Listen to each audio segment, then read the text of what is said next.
7. That's the number of times I travelled around the world during 2009 and 2010 whilst chairman of the YPO board. But it's not the 7 that's interesting. What is interesting is the countless number of trusted and intimate conversations I had with members and their families, from Beijing to Sydney to Sao Paulo to Chicago to London to Mumbai.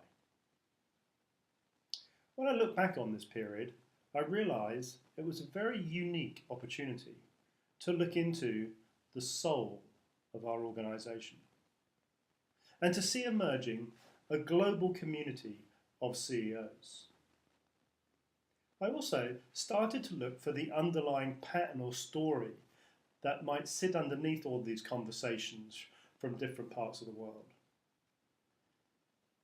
There has to be a story and a pattern, because each of us can only swim in the river of our times. So my first observation is that as YPO members, WPO members, we're becoming increasingly world-centric in the way we think and behave. Of course, our world-centric outlook is shaped by the cultures and countries from which we've emerged, yet within which we are no longer submerged.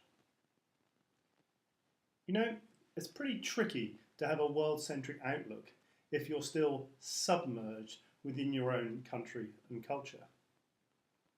My second observation is that members hold some anxiety about the likely social and environmental inheritance around the world facing their children and grandchildren.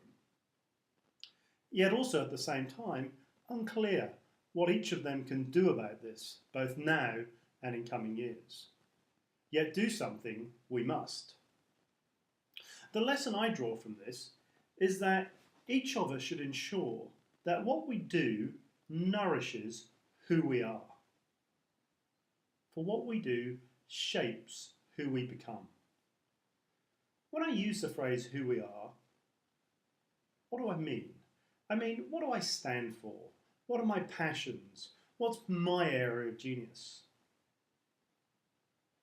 So, as each of us look into the metaphorical mirror, if we see a gap between who we are and what we do, I strongly encourage us to find the courage to go and fix it.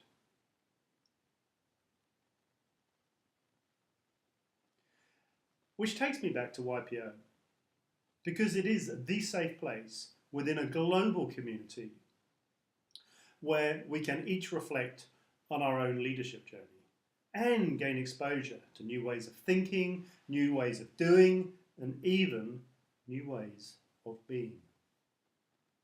So as we become more world-centric, find this harmony by aligning who we are with what we do, we should then trust that the energies and actions that flow from this will make our world a better place.